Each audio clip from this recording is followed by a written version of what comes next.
Hello, everyone, and welcome to September the 8th regular Town Council meeting of the Town of Vegreville. I call this meeting to order at 7:02. First, I'll be looking for a motion to adopt the agenda. Councilor Curtis makes the motion. Is there any additions or deletions? Seeing none, all those in favor? Carried. Next, I'll look for a motion to adopt the minutes of the public hearing of August the 18th. Councilor Berry makes the motion. Any errors or omissions within those minutes? Probably the shortest minutes we've ever seen. All those in favor? Carried. Next up, I'll need a motion to adopt the minutes of our last regular council meeting. Councilor Waba makes the motion. Any errors or omissions within those minutes? Seeing none, all those in favor? Thank you. Okay, our delegation tonight starts with Staff Sergeant Colin Folk from the RCMP. So Colin, take it away. Thank you. Is it red? Then the people can hear you. Perfect, thank you. Thanks for having me tonight to present the Q1 municipal policing report for 2025. So I'll start by talking about our community priorities that are established by the community and the stakeholders within the town of Vegreville. And this year it was crime reduction, enhanced road safety, and enhanced public confidence and engagement. So within those three priorities, during the first quarter, the Vegreville RCMP conducted 93 offender management checks. These checks result in one prolific offender being charged and breached with conditions. So part of our crime reduction strategy is to keep a thumb on the pulse of our frequent flyers, as we call them, our chronic prolific offenders, and managing them by way of holding them accountable to their court conditions and their obligations there under those release documents. So we want to be a thorn in their side. We want to be knocking on their door at 3 o'clock in the morning, and we've done very well doing that. Resulted in 93 checks. So they know we're coming around. They know we're checking, and we're seeing that they're not breaching their curfew conditions as much as we'd seen in the past. Enhanced road safety, impaired driving and distracted driving. In the first quarter, the Vegreville RCMP members issued 238 violation tickets, including moving traffic, non-moving traffic, intersected-related offenses, and distracted driving. The Vegreville RCMP also issued 5 provincial suspensions during the first quarter for impaired operation of a motor vehicle. So this is a really good number. We're on target for the year. We're above what our number should be for our first quarter for enforcement for traffic, so I like to see that. That's a proactive priority, so it's working. Enhanced public confidence. During the first quarter, the Vegreville took part in 41 community events, community outings. This included school visits, educational sessions, basketball with the youth, and other town events we participated in. As far as staffing goes, we're looking pretty good right now. We have 6 of our 8 positions fully staffed, and 2 of the missing positions we have field cadets right now. So for the next 6 months, they'll be teamed up with a member. And we just had 1 member go ODS, so that looks like it might be a lengthy term for this individual too. So, but staffing-wise, overall, compared to last summer, we're doing much better. And out of detachment support services, we have 1.5 out of 2.5 working. So actually, that number has changed now. So we would be at 2 out of 3 working, and we're in the process right now of hiring the 3rd position. So that's going relatively well. Just to talk about stats really quick. When we look at these stats, I'm super happy this quarter with the stats that I'm able to present, because when you look at our APP and the way it's directly affecting our stats, it's pretty impressive to see the work that my crew is doing out there. Total persons crimes down 5.9%. Total property crime right now for this quarter is down 9%. Failed to comply and breaches is down 14%. So that 14% number that you're seeing, in my opinion, directly is a result of us keeping our thumb on the pulse of these prolific offenders that are failing to comply with their conditions and breaching frequently, daily, sometimes. And the big one is the provincial traffic is up 14.5%. Provincial traffic category is a proactive category where if you see an increase there, it's because of the members are out doing traffic enforcement, writing those violation tickets. So we like to see that number go up, and we like to see the rest of the numbers come down. So based on the stats that we got for the first quarter, our annual performance plan is working, and the initiatives that we were taking, we're seeing the results of that. So I'm pretty satisfied with that. So Staff Sergeant, just looking at the overall reduction in theft of motor vehicles, and these are first quarters, right? So the 2021 was 7, 2022 was 19 vehicles, and move across to this 9 vehicles so far. It's all those other years were first quarter results. Yes. So this is quarter to quarter over the 5 years. So So for theft of motor vehicles, I mean, we're right on par there, well, it's down 0.7%. But realistically, I mean, the stats sometimes are hard to read because you look back in 2022, where obviously some people moved into the community. You know, in the first quarter, stole almost 20 vehicles, and that definitely is going to hurt your stats that year and help the years after. So some of those stats, when we're talking about the small numbers like 7, 8, 9, a small increase could be 200% pretty quickly, right? But overall, in those, property ones, we're down 9%. I mean, if we can end up being down like 15% at the end of a year. Yep. So, is it because there's certain members of our community that are away right now, or what do you guys feel? Well, I can tell you this, when we lock up about 10 people out of this community, our call volume drops substantially, and that directly impacts the property crime stuff. Right now, we have, for the majority of the first quarter, we've had, I think, 5 out of our 10 major players have been behind bars, and we see that number. And it's always astonishing me to see how such a little minority of the population can impact these stats so significantly. Wish there was something we could do about them. There's no way. We didn't do in municipal affairs about actually how we could ban people from our municipality, but they frown on that. Yeah. We can't do it. And again, luckily, there's a few that are away on a holiday right now, but I'm sure that they'll be back soon. Yes. Yeah, okay. Yep, hopefully, again, and hopefully we can just, keep knocking on the same door over and over again, and for every 15 convictions, they get an extra hour in jail, so over the next 300 years, we should be able to get them locked up for a substantial period of time. I've had a few complaints by a small business in town, it's a liquor store, that in the spring, there was some people just walking into the business and just taking what they wanted and walking out. She actually had them on camera and stuff like that, but it was, they just didn't really care one way or the other about, even if you guys showed up 2 minutes later, they really didn't care. They just were not going to pay for it. Yeah, really tells a story, doesn't it? Yeah. It's tough on a small business, liquor stores are not the most profitable ones right now, and to have people just walk in and insult you and don't care, and you can phone the police and they don't really care. They just sit in the parking lot and wait. The other problem too is, I mean, a lot of these people, especially in Vegreville, right off the main highway, is all transient people, right? When it's our frequent flyers, we go look at the video and, we drive 2 minutes down the block and go arrest them. We know who they are. We know what it's about. But these transient people that are coming through the community, it's tough. It's tough to identify them. It's tough to figure out where they are, or where they're coming from. And even if you do and they get a warrant and they're from Saskatchewan, I mean, the province of Alberta is not going to extend that warrant and take on the financial obligation of bringing those people back and executing that warrant for anything less than, I don't want to speak to the actual offense, but, we've seen some pretty serious warrants out there that Alberta just doesn't want to get the financial obligation of bringing those people back to be accountable for that. So. Well, I think the problem is they would probably spend make the money available if they were going to be accountable. But if they were going to be released the next day, is it really worth it, right? Yeah, it's yeah.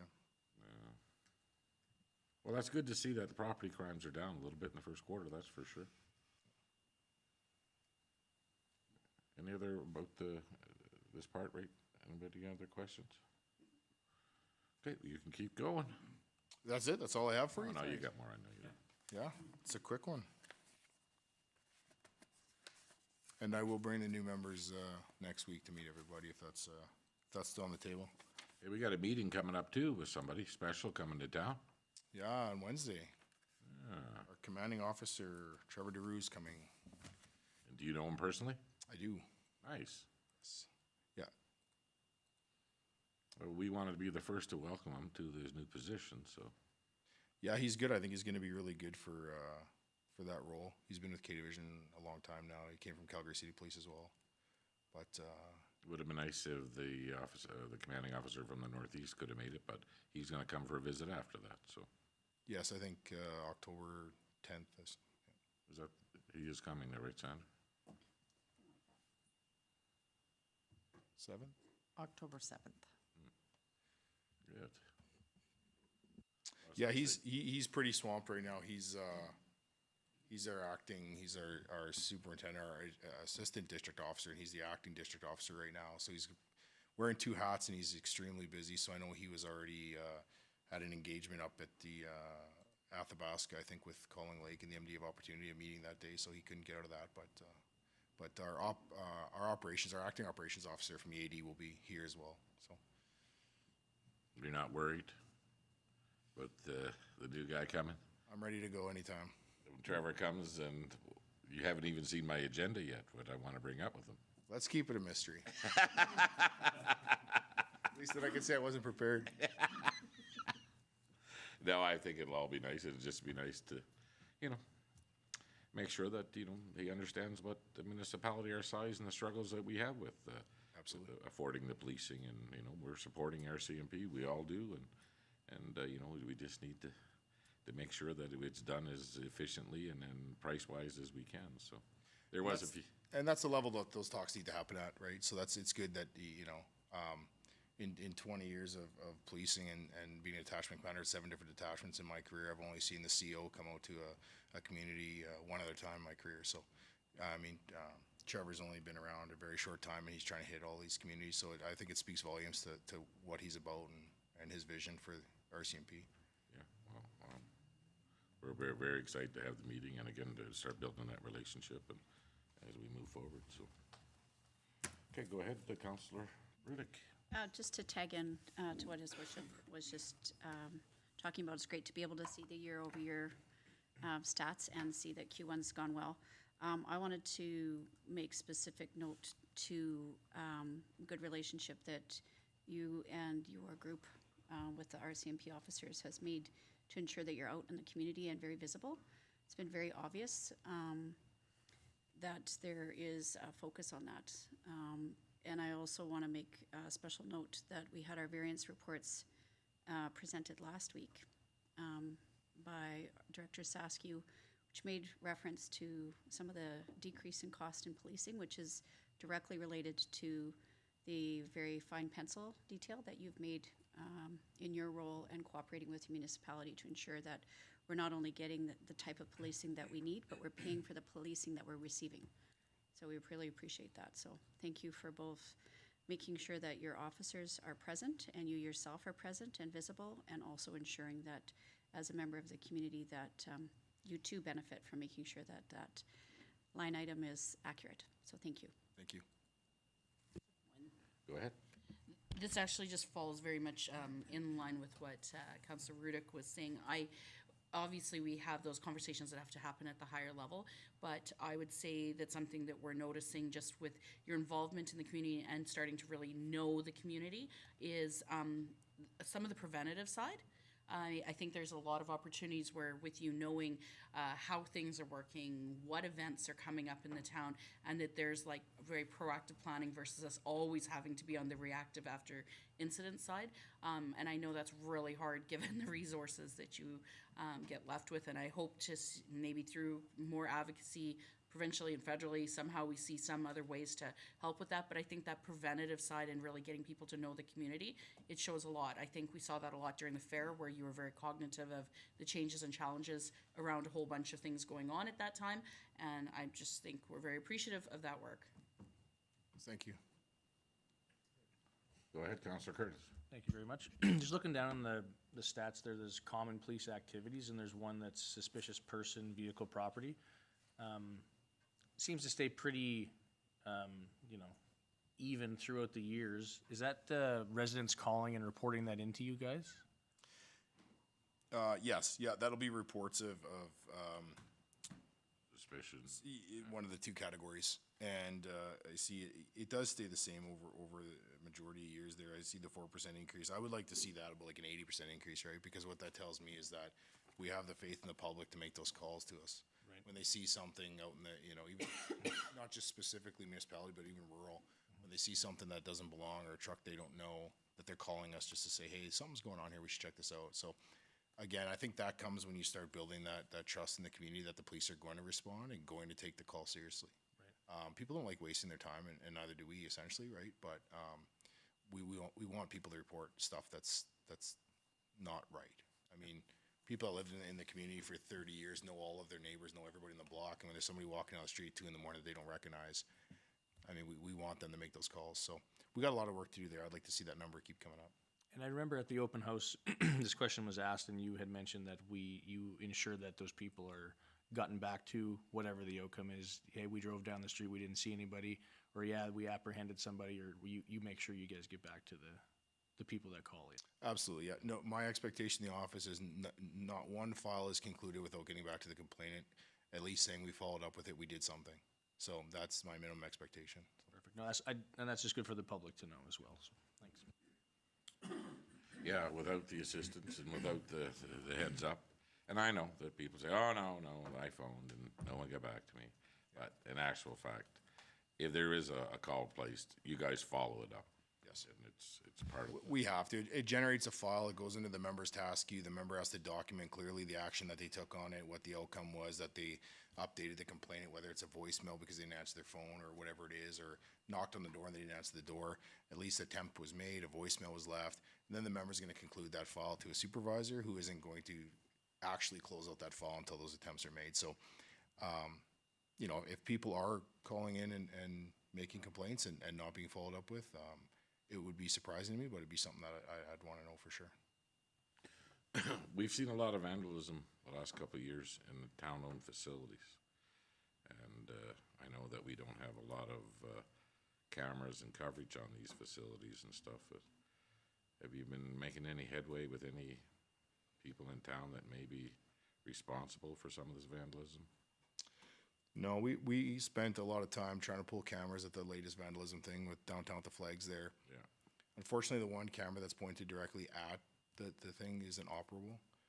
We went to the banks and reviewed all the video footage around the block to see anybody. And at that time, as you know, we had some transient people in the community.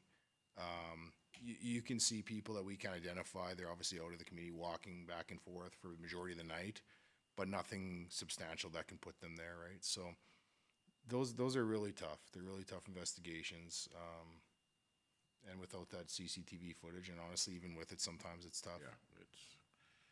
Even having it to us, it's, as a council, we're so frustrated, with what our, facilities department goes through on a weekly basis, and, splash park bathrooms have to be shut super early, and we can't go back at 8 to close the doors because there's someone smashing the toilets, and, then and I really wish everybody in the community, there's people in our community who know who's doing this. Yes. And it would be really nice if somebody would step up and help us out here. Yep. Because it's cost us all money, and we have to close our facilities and take action that if there's gonna be no employees on site, we gotta lock those facilities up, so. And even if it's kids, right, we don't always have to go handcuffs in jail. If it's kids and other kids know who's doing it and they want to report that, we can follow that up and work out some kind of a plan with the parents of the kids to rectify this, right? Like, it would be nice to hold somebody accountable to put into it at least. Yeah, well, there should be a reaction for every action. I mean, if somebody keeps getting away with something, they'll probably just keep doing it. We see that as our justice system has that revolving door thing, so. Okay, any other questions for the staff sergeant? Well, thank you very much. Thank you for having me. Forward to seeing you on Wednesday. Yes, I was doing. We're having lunch, I heard that. We promised them as a Ukrainian meal, so. I think that's how you got him here. Yeah, for sure, yeah. This is the right community to make that promise. Thanks again. Okay, thank you, Colin. Okay, up next, supplemental, we have some information from our returning officer. Thank you, Your Worship. This is an email received from our returning officer, Jenny Cooper, and it reads, VoterLink Assistance Day occurred on Thursday, September 4th, 2025 at the library from 11 a.m. to 3 p.m. This is the first year municipalities are using a provincial-generated voters list, and it was scheduled to assist those who do not have access to a computer, who are hesitant to apply to the site, or those who do not understand the new process. The intent was to ensure that all electors have the opportunity to be registered, as this enables the elector a speedy process for voting. Electors who are not on the voters list will have to complete a declaration form and produce identification, which can slow down their process to vote. We served 22 electors, of which 3 were from the county of Minburn.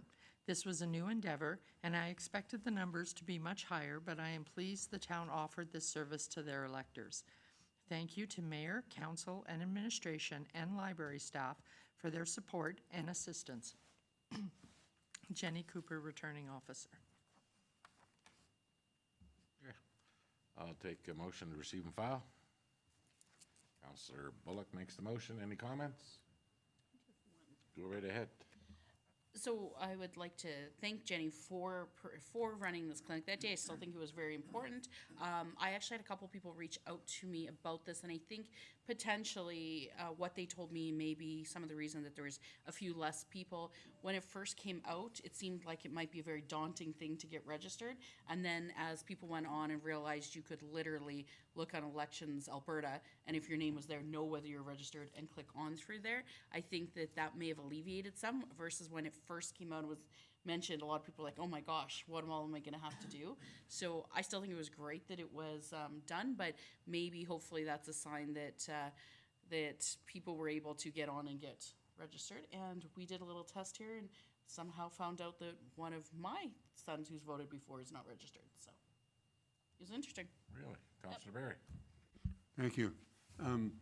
Yeah, I've been asked by a few people, particularly seniors, and what I've been informing them is if they voted in the last provincial election, they'd be on the list. And then indicated how they can check it out. But that's one of the easiest ways, is if you have voted in the provincial election, then you will be on the provincial list. Okay, well, let's go to our deputy returning officer. So, Leslie, how long would you have to be a resident of the town of Vegreville to be eligible to vote in a municipal election? You can move here the day before the election, and as long as you have a piece of ID that can indicate your residence in the town of Vegreville, we can have you vote here. If you haven't been registered on VoterLink already, that's not a problem. We just need you to complete the specific form when you attend, and again, have the proper identification. Okay.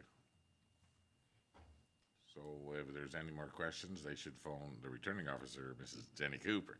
Absolutely, and Yes. if Jenny Cooper isn't available, we is- have people on site He that is can a help. fountain of information, Mrs. Cooper. Okay, thank you very much. Okay, is there any other on that? Okay, all those in favor? Carried. Next, we're gonna move on to Director LaFave. Thank you, Your Worship. The topic is Subdivision and Development Appeal Board member. Proposal to appoint one new member from public at large to the Subdivision and Development Appeal Board. Subdivision and Development Appeal Board Bylaw 01/2019 defines public at large means members of the public appointed by council to represent the town of Vegreville.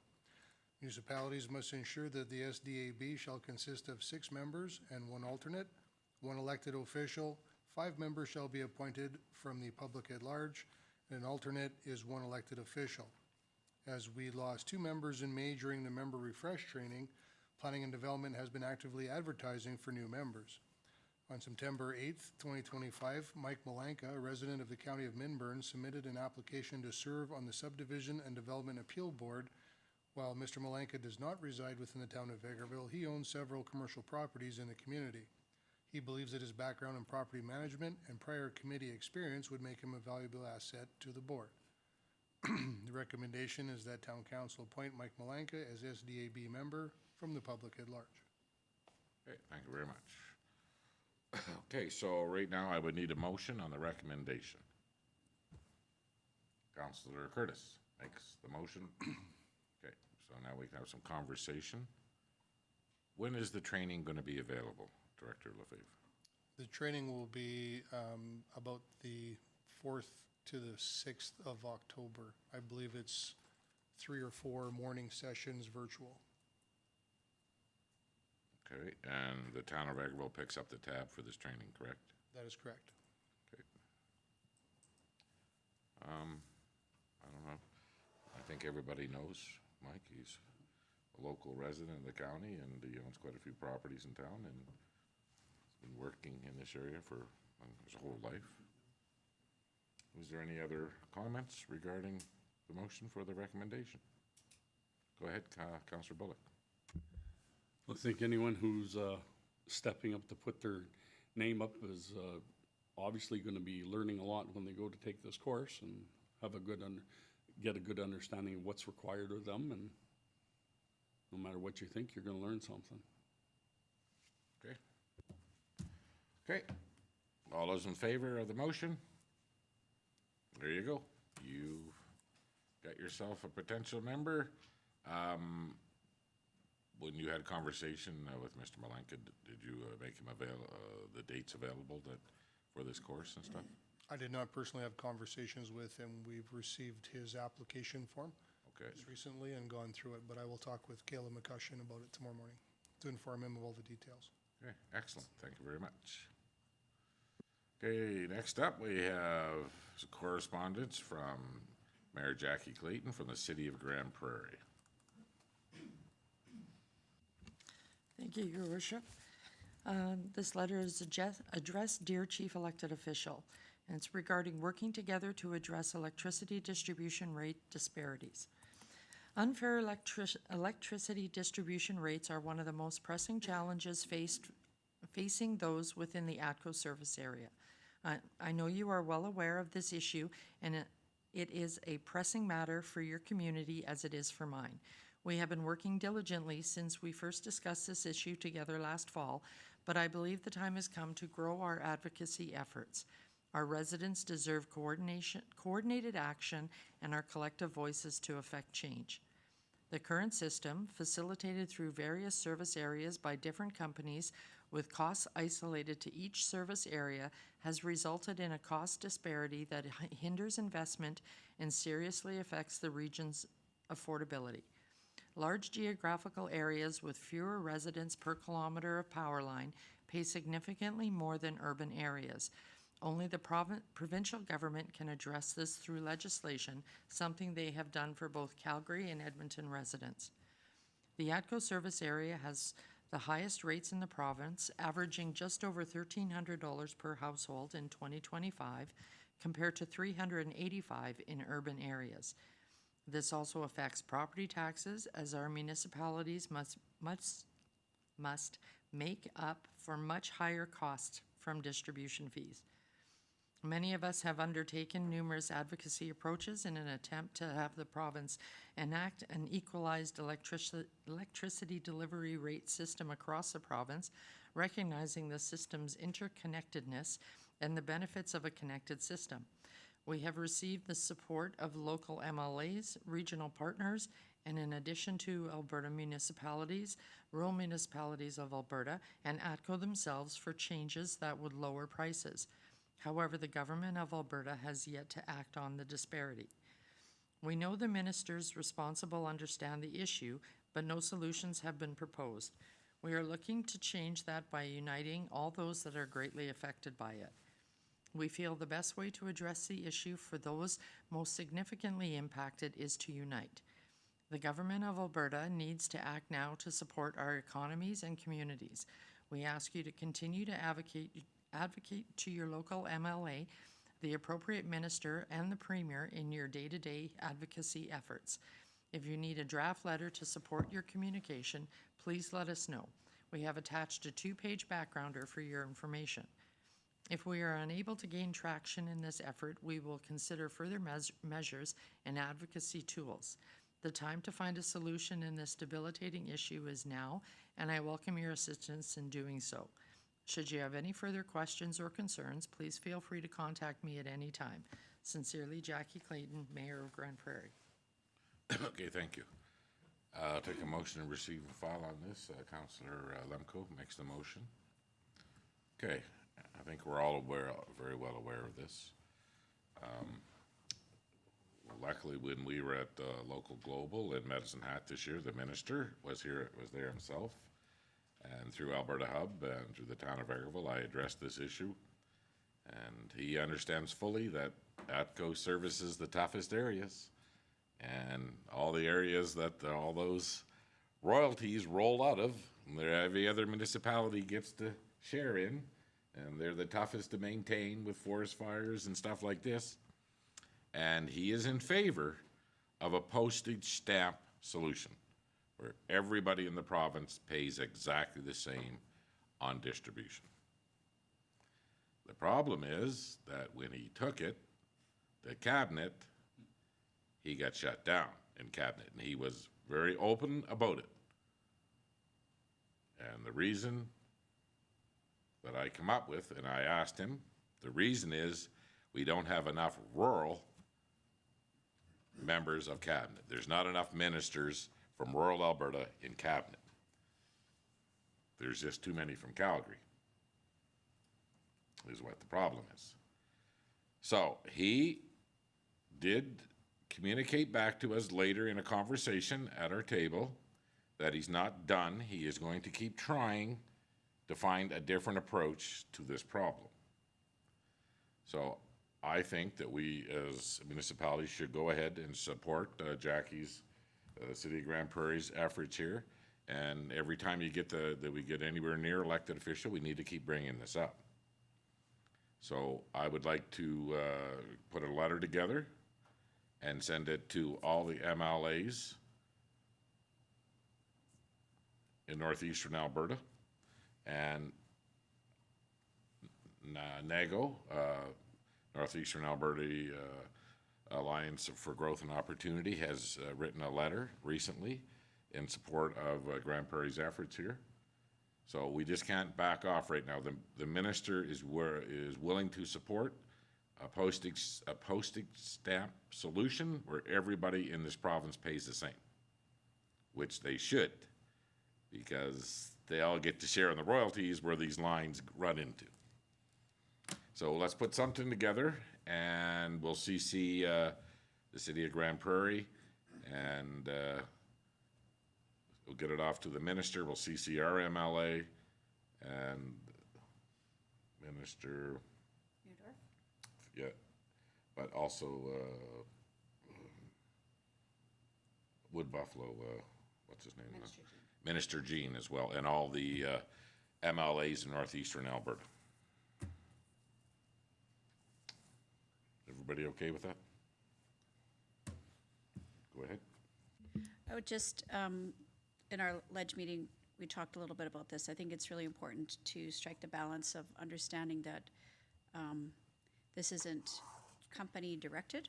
So while there's a specific company that's mentioned in the letter, the service area is something that's designated and decided separate from the pricing. So I think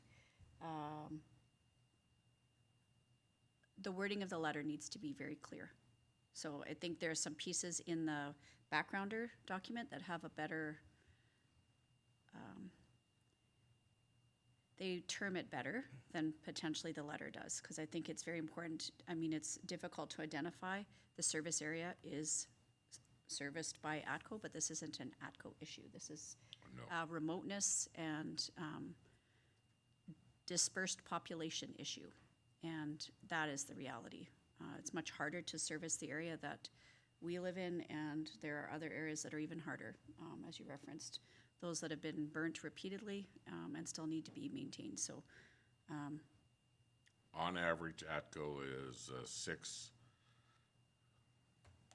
residents or 6 drops per kilometer. Edmonton and Calgary is around 600. So when you take those distribution fees and spread them out that way. But then again, these kilometers that are being serviced to these royalty-producing areas of the province are the toughest to maintain. For sure. Yeah, so happy to support, because I think affordability is something that this council has really tried to be conscientious about, and I think this is a good way for municipalities to band together and talk to the province. What we can't do is let this issue die, where the minister is willing to try any approach to make this happen, and he's openly said that. So, I mean, I think we need to just keep pushing this ball as far as we can, so. Okay, all those in favor? Carried. Thank you. Next up, Director Saskew. Thank you, Your Worship. I have here the monthly cash statement for the month ending July 31st, 2025. The balance of the cash and term deposits high interest savings account at the beginning of the month was $5,860,973, and at the end of the month it was $5,127,017. So that was a net decrease in cash and investments of $733,956. Major sources of cash in the month included $850,000 of tax payments. So these would be tax payments made after or subsequent to the tax payment deadline. That also includes outstanding deposits at the end of June. So just because we take a check to the bank on June doesn't mean that it clears our account by the end of June. It'll clear in July. So of those $853,000, not all of those amounts were penalized. So there was a couple checks that we had from banks that were in excess of $200,000. They were dated for June 30th. We sent them to the bank on June 30th, but they didn't clear our bank until July. So just to make it very clear, not all of these amounts were penalized in our tax system. Major uses of cash were our requisition for Minburn Lodge, $207,066. We had $160,000 paid out for our sewer displacement on the south side. I guess that's the best words for it right now. We also had $107,000 paid out for our wayfinding project. And we also had some planned manhole repairs for approximately $74,000. So that is what I have for the major uses of cash. And that is my cash statement for the month of July, unless there's some questions. Okay, we'll take a motion for the presentation first of all here. Councillor Rudick makes the motion. Any questions? Go ahead, Councillor Roy. Director Saskew, I apologize because you have actually given us this answer before, and it is not directly to the cash statement, but it was something that I actually had two people reach out to, I think because, you know, taxes have just come versus some municipalities are just paying it. Can you explain, again, just for people viewing, in regards to the credit card, why there are the charges the way they are? I tried to explain to somebody who had reached out to me about the 100% collection, but I feel like you do it in a much better way. Okay. So for credit card payments, so property taxes, our goal as a municipality to have 100% tax collection. And by allowing credit cards, there's many credit cards out there that charge exorbitant fees to the person that is collecting the cash. So people that have black credit cards and whatnot, we were noticing even payments or penalties on accepting those payments close to 10%. So that is significant when we're talking about maybe a business paying for their amounts over credit card. And obviously some of these places were willing to pay via cash or check, but preferred to collect the points. So it was just a way to really mitigate our credit card fees, as it was costing us in excess of $30,000 in the month of June. So it was a significant amount, and council did a really good job of ensuring that we were still allowing our ratepayers to have options to pay their taxes. We still accept credit card payments only via option pay.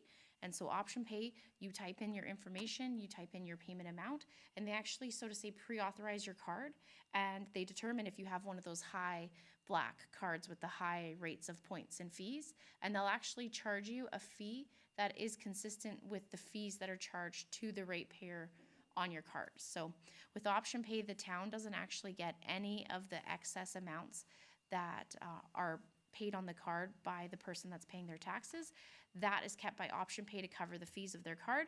We just get the net taxes collected. So by changing that, we have saved a decent amount in fees for credit card payments, especially in the month of June. And we've also ensured that we are getting 100% tax collection when it comes to actual payment of property taxes. Thank you, because that was the question a little bit about the thought that we had the set tax plus we're getting the additional. So it does clarify to people that there is no additional money collected by the town of Vegreville. But if we were not to do that, we actually would not be collecting 100% of what they owed. Correct. And we don't have a bylaw or any kind of policy in place to charge additional for people that are paying property taxes via credit cards. So it's really hard to set a rate because different cards charge different fees. Like an Amex is very different than a Visa debit. So that's why we can't easily say, oh, we're just going to do a 5% upcharge. We just don't accept tax payments via credit card, and we're definitely not the first municipality to do this. You can't do this in Edmonton, you can't do it in Calgary, you can't do it in Lethbridge, and a lot of the other smaller municipalities, when I looked back and did this, I believe it was 2 years ago we adopted this, a lot of the other smaller municipalities were already adopting. I think Bonnyville, St. Paul, those were two that we had noticed that had adopted this prior to us. Thank you. Well, it's not fair. We have to collect, through legislation, 100% of our taxes. It's not fair for everybody else in town. If we needed to collect $1 million overall, and it's not fair for everybody else to throw in for somebody else's holiday. So, it just doesn't make any sense. You can still pay by credit card, you just gotta pay the fee. And the town does not keep the fee. So, okay, any other questions on the report? I noticed the debenture, it didn't get through on this report, so. The debenture comes, sort of say, months after we submitted the debenture payment. It is expected on October 31st, so it's always like a month and a half behind. Okay. So That'll be on October's. that'll help our savings a little bit. Absolutely. We'll draw some interest on that. Okay, all those in favor? Carried, thank you. Okay, let's get into some business now. And we're going to Director Lefebvre. Thank you, Worship. You have in front of you a request for council decision. The topic is MOS 2013, its discretionary use and variance process policy. As discussed at the regular council meeting held on August 18th, 2025, Planning and Development has prepared a formal policy document to structure the previously less formal practices and criteria used by the Development Authority when evaluating and making decisions on applications for discretionary land uses within the town of Vegreville. The implementation of this policy will provide a consistent and transparent framework to guide the Development Authority in the exercise of its professional judgment. By adhering to the criteria outlined in the policy, the Development Authority will ensure they make informed and consistent decisions regarding discretionary uses and variances, while also aligning with the town's overall planning objectives and legislative requirements. This formalized approach is intended to enhance clarity for potential affected residents, ensure procedural fairness, and support sound land use planning decisions that align with the community's values and vision. Communication strategies, the policy will be posted on the Town of Vegreville's website and all our social media platforms. Options is, recommendation is being made that Town Council approves the MOS 2013 discretionary use and variance process policy. Okay, thank you. Take a motion. Councilor Barry makes the motion. Okay, who would like to start? Okay, then, go ahead, Councilor Barry. Thank you, Worship. Yeah, I think it's good to have this policy outlined to give it a little more direction and to make it a little easier to make decisions on this. It's a very difficult subject when you have to have discretionary uses of a property. And I think that this policy will help out in the long run, so I support it. Okay, Councilor Bullock. I'd like to see the part of the ensuring procedural fairness and clarity for the affected residents of any development or proposed in any area of town, so I'm happy to see the changes, and just a little more heads up to everybody will be good, in my opinion. Okay. Okay, I'll go, would you like to comment? Sure. I think there's two parts. I think this is a good example of being asked and answering some of the needs of the public while still maintaining our responsibility as a municipality following legislation that's given to us by the province, and ensuring that not only is there an opportunity to be able to make your opinion known as a resident of the community, but also as a municipality be able to respond. I think the graphic that your department has prepared is very helpful, and appreciate that you took into consideration council's concern, as well as making sure that we're managing people's expectations, both on our side as elected officials when we hear from the residents, and also making sure that developers and residents and businesses have the opportunity to have their voice heard, but also managing their expectations. So thank you very much.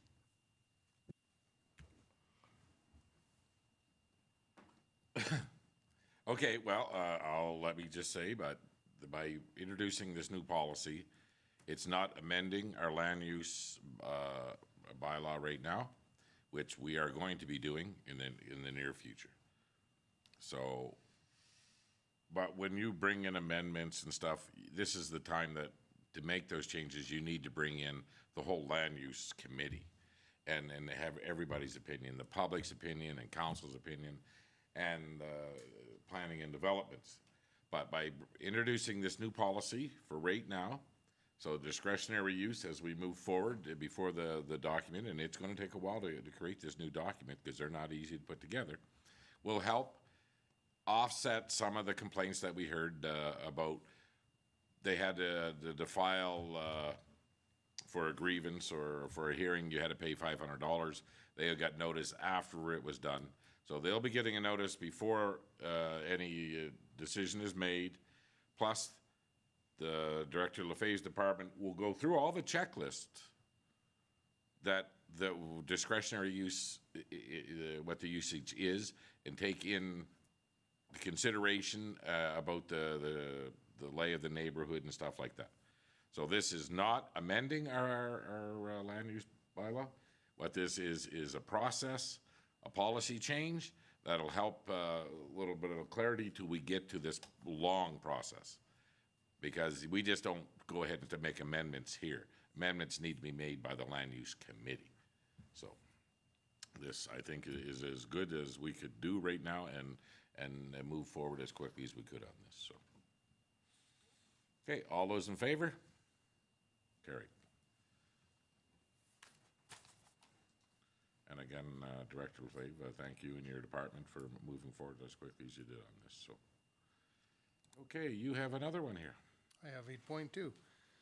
The topic is another subdivision development appeal board member application to appoint one new member from public at large to the subdivision and development appeal board. The background: subdivision and development appeal board bylaws 01/2019 defines public at large means members of the public appointed by council to represent the town of Vegreville. Municipalities must ensure that the SDAB will consist of 6 members and 1 alternate, 1 elected official. 5 members shall be appointed from the public at large, and the alternate is 1 elected official. As we lost 2 members in May during the member refresh training, planning and development has been actively advertising for new members. On September 4th, 2025, Vegreville resident Mike Kindrachuk submitted his application to become a member of the Subdivision and Development Appeal Board. Raised in Vegreville, Mr. Kindrachuk and his family returned to the community in 2024 with 33 years of experience in process management, people management, customer relationship management, and he believes his background will be a valuable asset to the SDAB. The Infrastructure Planning Development Department is confident that Mr. Kindrachuk's extensive experience in the public sector will make him a strong and effective addition to the board. The communication strategy will be the same as the previous applicant, and the town council appoint Mike Kindrachuk as SDBA member from the public at large. 2 mics in a row. 2 mics in a row, and you know who else is on the committee? Mike Cooper. That's not confusing at all. Yeah. Okay, I guess we're gonna need a motion for the recommendation. Councilor Rudick makes the motion, and we'll let Councilor Rudick speak first on this. Thank you. Great to see Mike's application here. I think it'll be a case of one of these things is not like the other, and that'll be the Tanine and the 3 Mikes, potentially, if the training goes as expected. Happy to be able to have somebody who's returned to the community provide their experience, and having Mr. Malenka and Mr. Kinderchuk as part of that committee will be helpful. Excellent. Any other comments? Director Lefebvre, does this get a full house for us? We have room for one more. For one more. So anybody out there watching, there is still room for one more on the SDAB board. And your name does not need to be Mike. Okay. So, all those in favor? Carried, and I'd like to thank both Mikes for putting their name forward and willing to take the training. It's a big part of a community effort, and it's not everybody that's willing to do it, so. And the actual dates of the training is October 6th to 9. Okay. And where will that be held at? It's virtual. Oh, it's virtual, okay. Okay, thank you very much, Director Lefebvre. We're moving on to Director Saskew again. Thank you, Your Worship. I have here a request for council decision for 2026 ATCO franchise fees. The proposal is to approve 2026 franchise fees. Our franchise agreements with ATCO allow for annual changes in franchise fee percentages. Vegreville current has a franchise fee rate of 33% for gas and 10% for electric.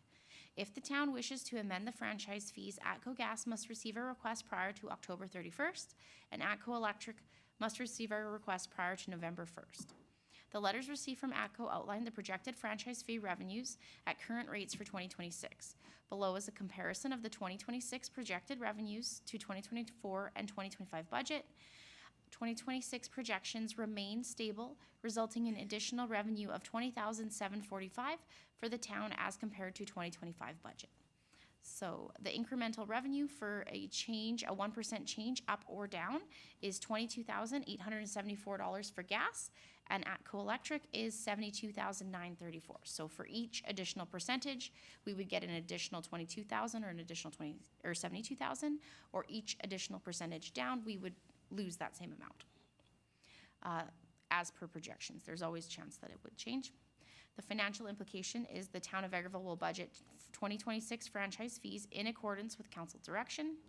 Communication and inform level 1 will be used. Senior management and ATCO Gas, as well as ATCO Electric, will be informed of council's decision. And recommendation is that administration recommends that town council move that 2026 ATCO Gas and ATCO Electric franchise fees percentages remain at 2025 rates, 33% for gas and 10% for electric. Okay, thank you very much. For someone to make a motion on the recommendation. Councilor Robaba makes the motion. And comments. Go ahead, Councilor Rudick, start us up. We've talked a few times already in this, in the course of this meeting, but it's a conversation that we talk about frequently, is affordability for our residents and our businesses. And just as discussed at our legislative committee meeting, I think keeping the status quo is the right decision for our council at this time and for our community. So happy with the recommendation to stay at the current rate and not increase at this time. Okay. Go ahead, Councilor Robaba. I completely agree. I just think it is important for the public to note that on our electric side, we could almost double what we're at, but we are trying really hard for the affordability. I think that's just an important note, because there are a lot of times that people will go closer to what the maximum is, and we're really trying not to. I also think that the public should be informed on their gas and electric bill. There is a little line that says franchise fee. And the ATCO Gas and Electric charge you that franchise fee. At one time, when the municipality told the franchisee that if they wanted to have control of the municipality to be the provider of these utilities, that they would cost them this much money. And they agreed, if we have sole access to your community, we will pay you this much. And now they turn around and collect it from their residents. And they put it right on and say it's the town collecting the money, when actual fact, the franchise fee is for them to have unlimited or only access. No other utility companies are allowed in our town, and that's how franchise fees get started. I don't think it was intended to be collected back from every resident. I think they were paying to have the exclusivity of, but they do charge it to the customer now. Just so everybody understands that.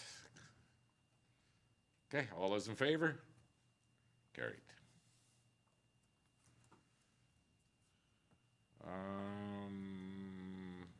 The other two don't matter now, right, on the franchise fee? No, it's just the two letters for reference.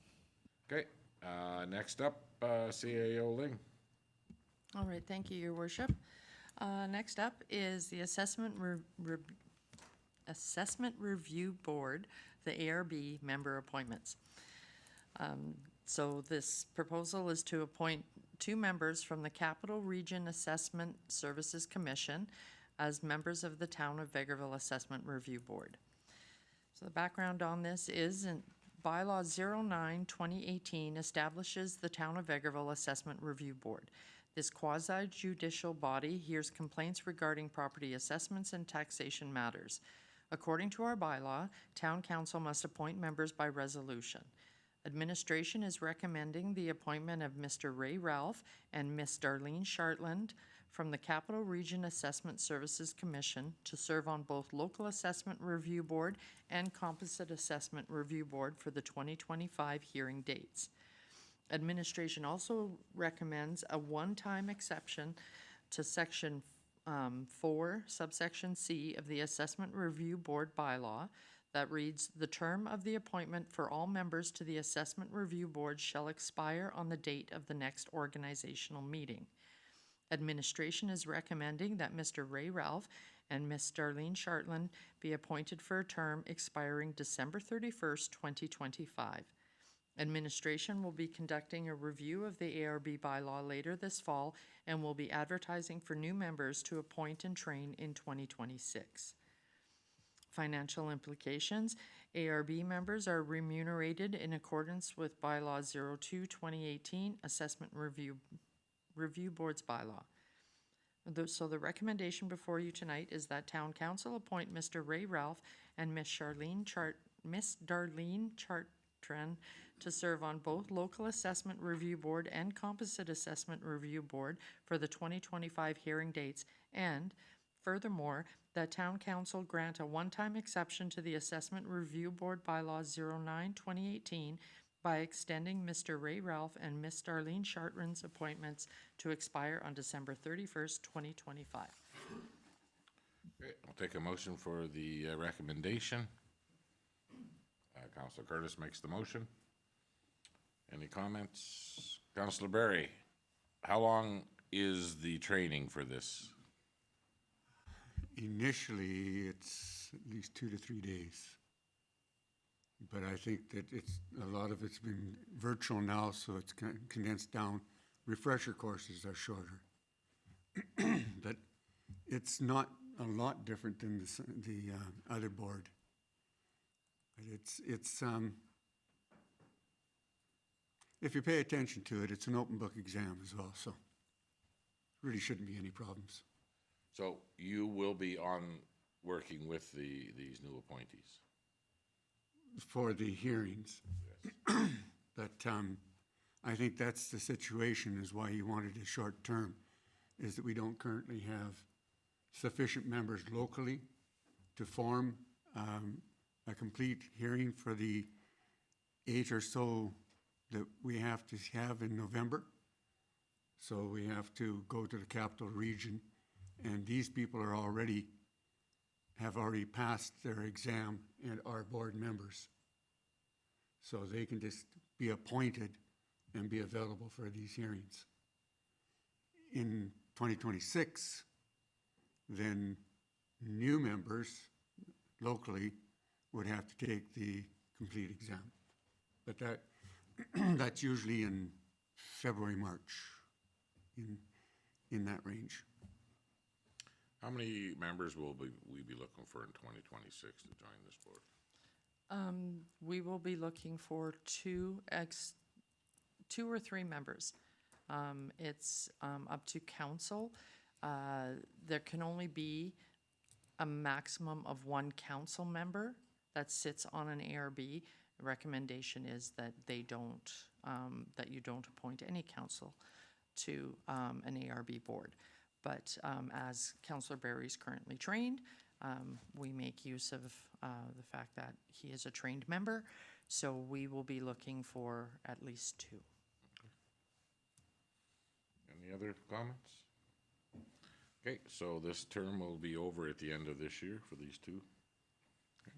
All those in favor? Carried. Thank you. Looks like you're up again, CAO Ling. Thank you. This next topic is advanced voting in the 2025 general municipal election. So this proposal is to provide the holding of an advance vote for the 2025 general municipal election. So section 773, subsection 3, subsection A of the Local Authorities Election Act states that a municipality having a population greater than 5,000 must provide for holding an advanced vote on the election of municipal councillors. Section 73, subsection 6 also states that the returning officer must determine the days and hours when the advanced vote is to be held. The returning officer is proposing to hold the advanced vote in the Vegreville Centennial Library Gymnasium on October 15th, 2025 from 10 a.m. to 8 p.m. So the communication strategy on this would be a level 2 public engagement process. Notices and advertisement will be in accordance with the Local Authorities Election Act, Section 74, as well as our 2025 elections communications plan. So the recommendation is that Town Council provide for the holding of one advance vote in the Vegreville Centennial Library Gymnasium on October 15th, 2025 from 10 a.m. to 8 p.m. Okay. Look for a motion. Councillor Bullock makes the motion for the recommendation. Discussion? Go ahead, Councillor Rudick. Glad to see that we've got an opportunity for advance voting. I've had an email, and Councillor Lemko received an email of citizen that's looking for advance voting or mail-in ballots. I'll refer that citizen back to the returning officer to answer those questions. And we'd had some discussion about the challenge of the advance voting being during the week. So if you're somebody that works out of town routinely as, let's say, fly in, fly out, for example, that this opportunity during midweek does not facilitate a work schedule like that. Is there an opportunity in the legislation that allows for a mail-in ballot or distance voting similar to what you have in provincial and federal elections? Yes, the Local Authorities Election Act does allow for mail-in ballots, special ballots. Advance votes can be on any day of the week. Unfortunately, we have not had a lot of requests for mail-in or special ballots, so that is not something we have done prior in the past. The returning officer has not made note of it when she does her debrief at the end of the election, that this is something that she has heard, she or they, whoever our returning officer happens to be at that time, have never brought it up, that it's been an issue and that they've heard a lot of this is something that we need to do. Same thing with the holding advanced polling on a Saturday or Sunday. So my recommendation to the public at large is if this is something they definitely want to see, they need to be informing the returning officer so we can make notes of it during our debriefs and bring it forward to the next election. The elections are only every 4 years, so if it's not noted down, memories tend to get, it gets a little hard to remember what happens the one day every 4 years. So A follow-up question? Yes, please. It's like you know me. Oh. So in this instance, if we're not able to add another day for advance voting, for example, mail-in ballots is a way to be able to get around that. Do we have the consideration, I mean, the Local Elections Authority Act allows for that. Do we Yes. have the capacity to do so? Not at this time, not for this election. There's certain date markers that we have to hit, timelines, and we have already passed those. Okay, so my question would be, one, advance polling.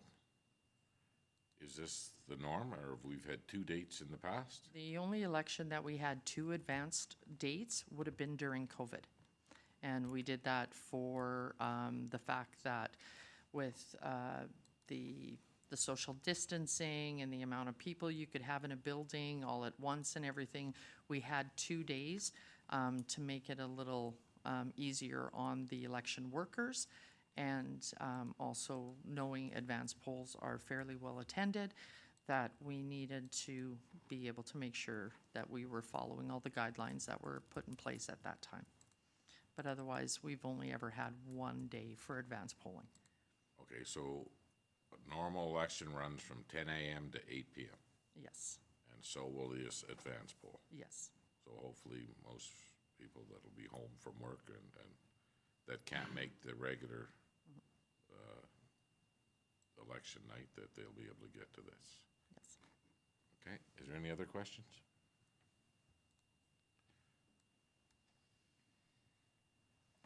You would like to see some mail-in ballots? Well, the request has been made, and in talking with, and even just reflecting from my own personal experience, and if you work, for example, up north for an oil and gas company, you'd never be able to make, you wouldn't be able to make this work, and having the option for a mail-in ballot allows folks to be able to vote, and I think we're trying to encourage as many people to be part of the democratic process. That seems like a way to be able to sidestep having a whole day, for example, and only if a handful of people came. Having the mail-in ballot allows for people to be able to participate in a way that's maybe not as expensive, because it is expensive to run an election, and we have very specific rules that every municipality has to follow. So trying to strike that balance of making it accessible is important, while still valuing our returning officer and their team very much. So I want to make sure that that's not the issue. We're trying to make things better and more responsive all the time, but it is a process, and they've changed a lot this year. Provincial government has. Oh, well, okay. I haven't heard anybody that's asked why we don't do it, but again, this election is financially rest on the shoulders of the municipality. We pay for it 100%. Yes, that is correct. Well, if there's people out there that are wanting this, hopefully they'll let us know through the returning officer or through admin that this is something that they would like to see happen. I mean, I don't know how many people would actually use it, but I heard it's not good from a guy on TV. He says mail-in voting is terrible, but okay, all those, go ahead, Councillor Rowland. I was just gonna say that hopefully, obviously, we know it can't happen for this one, but if people are interested, hopefully, while it's fresh in their mind, they say something right away, just because the process of setting it up would be quite a lot, because it is about making sure there has to be very specific how things are sent out, what kind of documents and envelopes it comes out in, where it gets mailed to, because it's not just gonna drop back into our main mailbox. So this would be a fairly extensive but doable process, but just hopefully, like, don't wait till the next time around. If this election, it bugs you, literally let us know the day after, kind of thing. Yeah. Councillor Barry. I was getting ready to vote. Oh, sorry. Mail it in. Mail it in. Okay, all those in favor? He was Carried. advance voting. Yes, thank you. Okay, we still have one other one on the election, correct? Yes, we do. This one is the institutional voting stations for the 2025 general municipal election. So this is to designate the institutional voting stations for the 2025 general municipal election. And Section 80 of the Local Authorities Election Act authorizes a municipality by resolution to designate the locations of one or more institutional voting stations. Institutional voting stations enable Vegreville residents in the hospital and in assisted living facilities to vote without having to travel. Deputy returning officers are assigned this responsibility on election day. The returning officer will coordinate with each location's facilities administration to assign the times to which the votes will take place in each institution. So the communication strategy on this would be a level 1 public engagement process. In addition to the advertisements required by the Local Authorities Election Act, a notice of election will be posted in at least one conspicuous place in each of the identified facilities prior to the election. So the recommendation is that Town Council designate the following facilities as institutional voting stations for the 2025 general municipal election on October 20th, 2025, at times fixed by the returning officer as number 1, the Homestead Seniors Lodge, number 2, St. Joseph's General Hospital, number 3, Vegreville Care Center, number 4, Heritage House, number 5, Vegreville Manor, and number 6, Century Park. Okay, thank you. I'll take a motion for the recommendation. Councillor Lemko makes the motion. Any comments? This is typically what we do every election. That's correct. Okay, good. All those in favor? Carried again. Okay, you got governance models. All right, so this is to adopt the governance model as presented. So at the July and August legislative committee meetings, council was given the opportunity to review the draft governance model for the town of Vegreville. In preparation for the upcoming election, administration has adapted Red Deer County's governance model document to reflect the town of Vegreville's council procedure bylaw and best practices. Municipalities are not required to have a governance model. However, documenting this information ensures that everyone working in our organization has the same understanding of how the system works and our municipal government may continue to increase transparency with the public. With council's approval, this document can be included in the 2025 candidate package and future council orientations. The communication strategy, this document will be communicated with a level 1 public engagement process. Copies of the document will be made available on the Town of Vegreville's website through the 2025 election webpage and will also be used as a tool during council orientation this fall. So the recommendation is that Town Council adopt the Town of Vegreville governance model as presented. Okay. The motion comes from Councillor Bullock for the recommendation. Discussion. Go ahead, Councillor Bullock.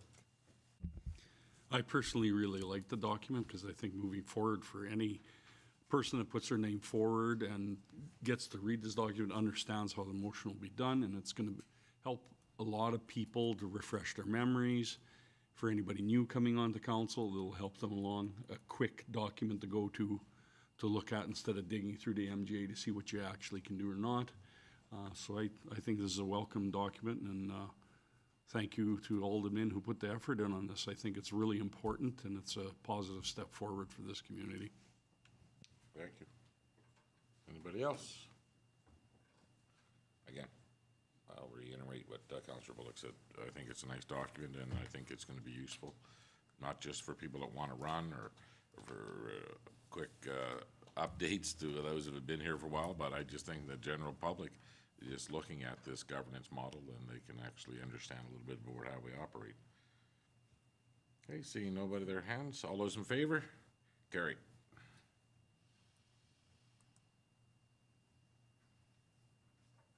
Okay, so now we have one more bylaw here. All right, thank you, Your Worship. This bylaw is the bylaw number 1025 is the Family and Community Support Services Advisory Board bylaw. And just Give me 2 seconds and I can give you some notes. You guys have had the bylaw now. It was first introduced at the Legislative Committee last week. And I'll just quickly run through the changes that have been made. And the preamble has been updated. Updated the purpose of the board to reflect that they are advisory in nature. Section 2.2 broadened who may sit on our board to ensure community members are not excluded. There's section 2.4, subsection 2 has been removed. We removed the requirement for members to take a 1-year leave of absence after sitting for 2 consecutive terms to reflect the difficulty in finding board members in a small community. Section 2.8 was updated the requirements for forfeiting the office to account for the realities of life in an agricultural community. And section 6.2 was removed to reflect that our board does not apply for grants on our behalf. So those are the changes that were put forward in this updated FCSS bylaw. Okay. So I'll take a motion for the first reading, and then we can have a discussion. Councillor Curtis makes the motion for the first reading. Any comments? Go ahead, Councillor Curtis, start us up. Thank you very much. Yeah, the biggest change and the good change for me in here is just allowing the option for members to stay on longer, as we're having a hard time finding volunteers, and some members are very passionate. So I think this helps to keep them on the board if they really want to be there, when, if not, we're going out months looking for people and not finding anybody, when we could have a good member the whole time, so.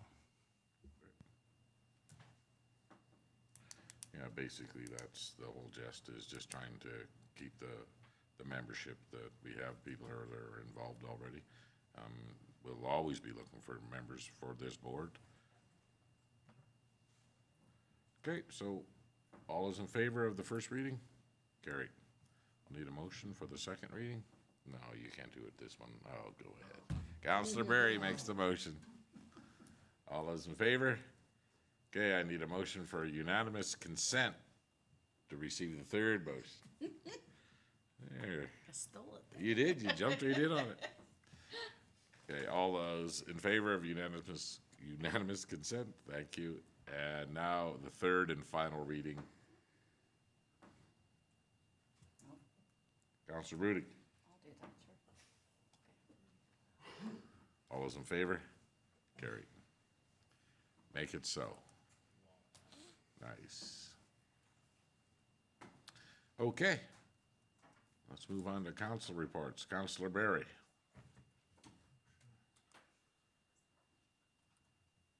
If my voice will hold out. On the 27th, I toured the new Kalina FRN location, and I was really impressed with what they've set it up there. It's very family orientated, you know. I mean, it's like a kitchen and a living room all in one, and then the youth area will be in behind. And very comfortable looking location for on the 27th as well, council workshop. On the 28th, A.L. Horton Playground grand opening. The slides and swings looked very inviting, but I decided that I was a little too big old to take on them. But it was really nice to see all the children out there, and being anxious to eventually be able to use a very nice looking playground. On the 2nd, the Nest Business plaque presentation, and I'll let others speak to that. And on the same day, Skystone Business plaque presentation. And on the September the 2nd, Ledge Committee. And then on the 5th, VTS grand reveal of the new van. And that's a very impressive van. And it was really nice to see a lot of the volunteers and ones that contributed to getting this van there. Now, I'll cut it short by saying tonight's council meeting, I've been working in the corn maze. And between the dust, the pollen, and the smoke, I've kind of just totally lost my voice. So I apologize for sounding this way. Counselor Barry, I don't think your mic was on. We just noticed. Sorry. I was looking, I said, is it on? Well, do I have to go through that again? Okay. No, you're good. You're good. There's only two people watching, it doesn't matter. One's Justin's mom, or Counselor Curtis's mom, so don't worry about it. Okay? Oh, yeah. Okay, Counselor Lemko, let's hear what you've been up to, my friend. Thank you, Your Worship. August 21st, I attended the MD Minburn Building Committee meeting. We went over our where we are to date. So the architectural, structural, and mechanical and the electrical is at 50% complete. Drawings are complete. We went over the drawings. And our survey plan is at the grading plan stage with our engineering firm.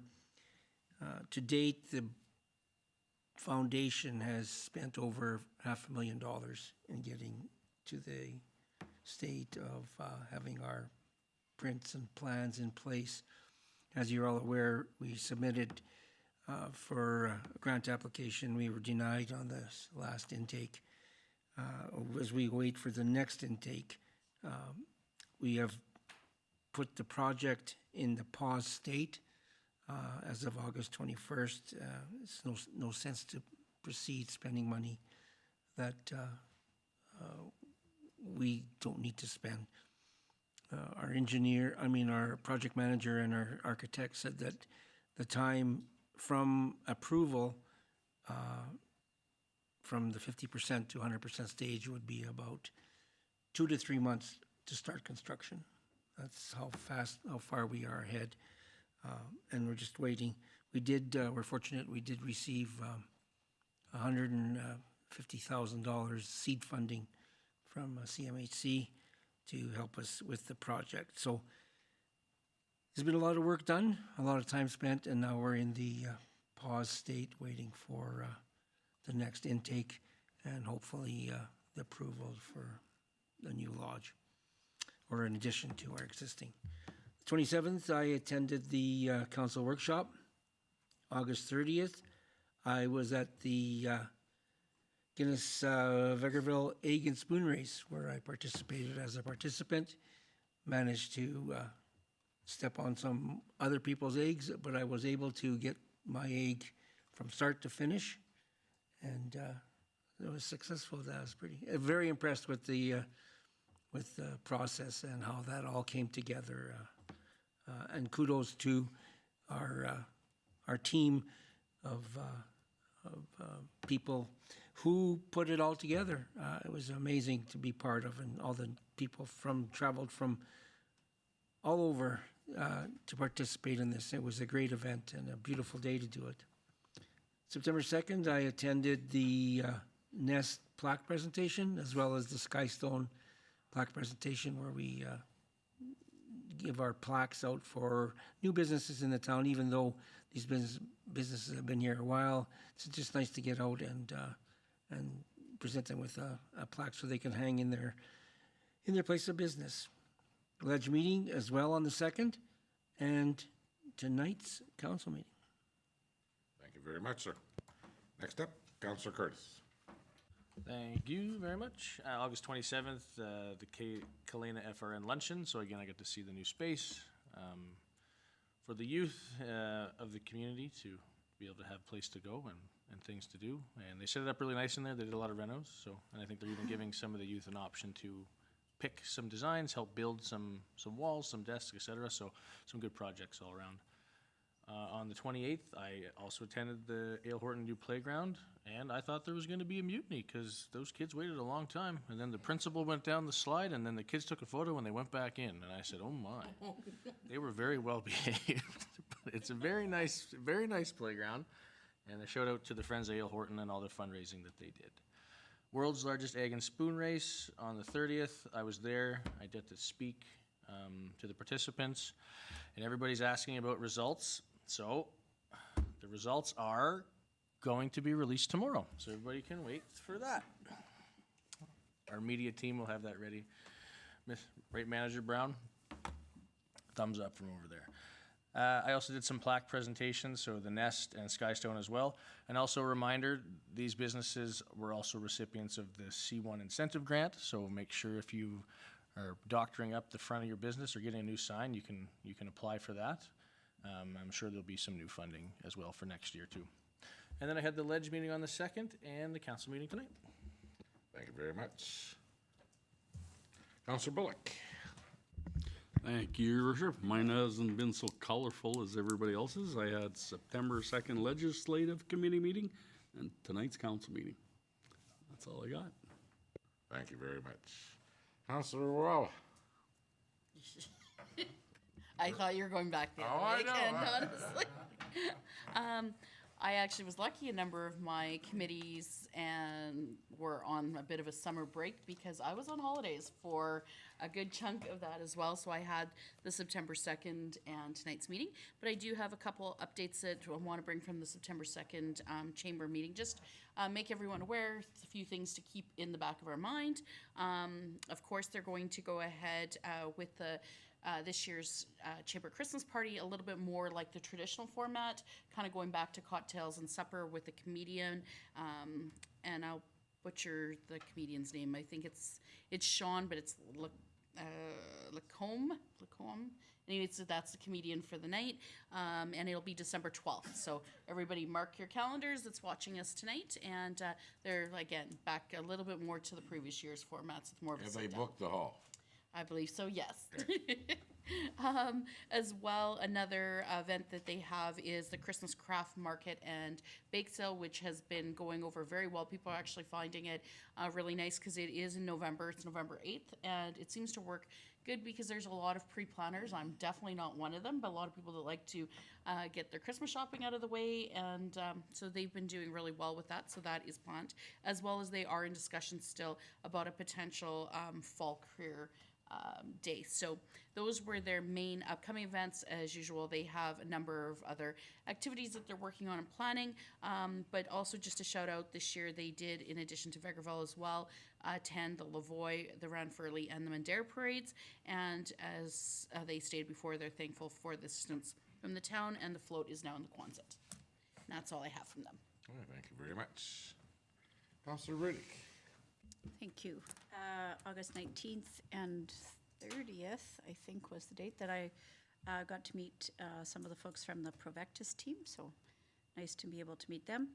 August 21st was Vegreville Learning Society meeting, and Community Adult Learning Council is what Vegreville Learning Society is. We were happy to have them here at our last legislative committee meeting, but similar to what happened with FCSS bylaw, we changed some of the term limit allowance in our bylaws as well. So volunteers are hard to find, and we want to make sure that we continue to have board members. And one of our esteemed board members passed away this year, Al Resnick, unfortunately, who was the PAL instructor and anybody that did the outdoor wildlife instruction.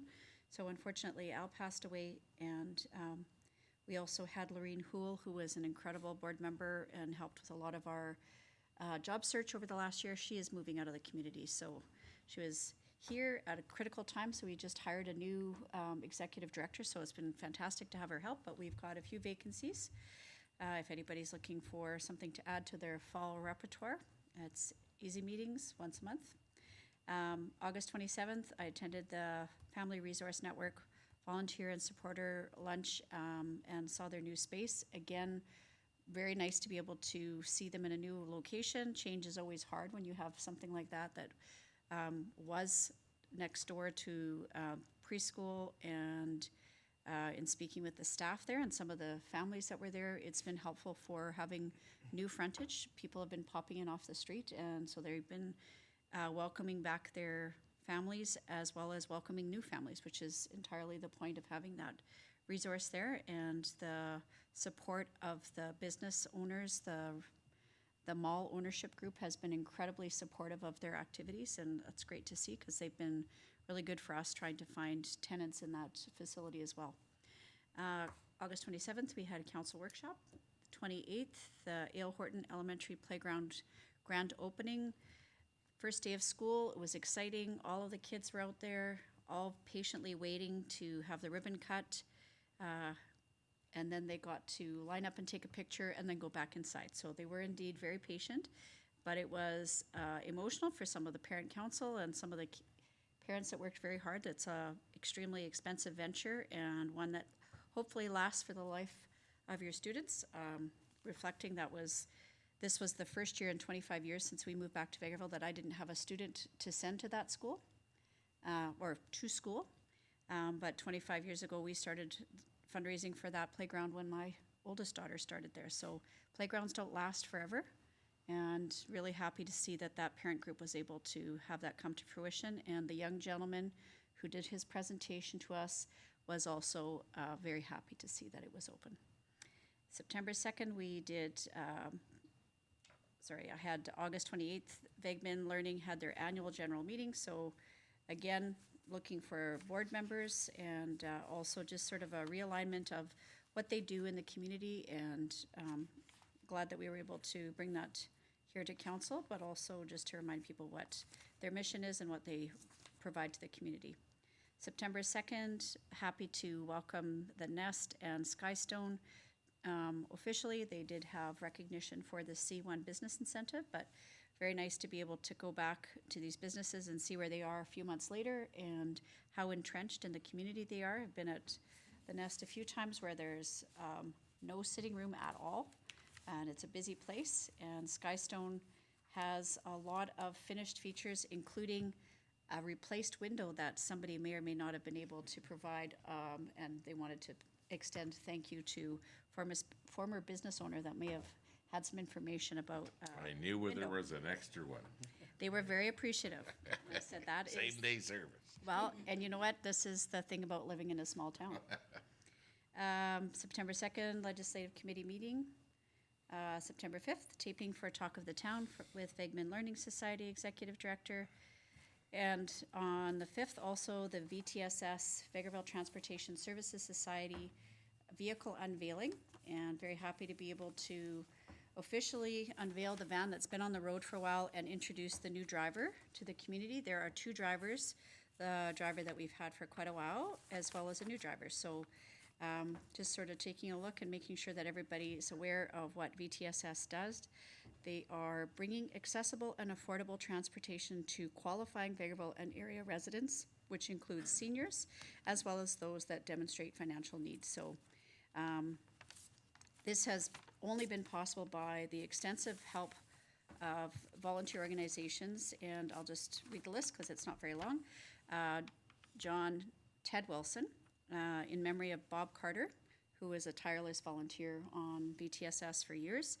County of Minburn, Town of Vegreville, Vegreville Rotary Club, Royal Canadian Legion, Branch 39, Vegreville Lodge 125 Royal Purple, Vegreville Lions Club, Vegreville Elks Lodge number 143, Vegreville Kinsmen, and in memory of Richard Shetler.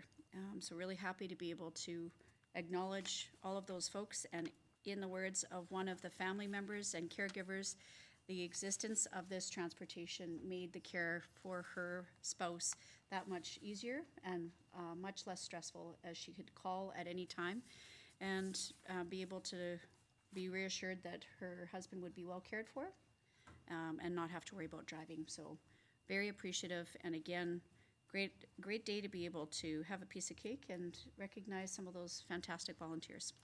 And tonight's council meeting, and that is my report. Okay, thank you very much. So since our last meeting, I've done some meetings with Provectus on their biofuel project that they're proposing for Vegreville. On August the 20th, I attended the K40 golf tournament here in Vegreville.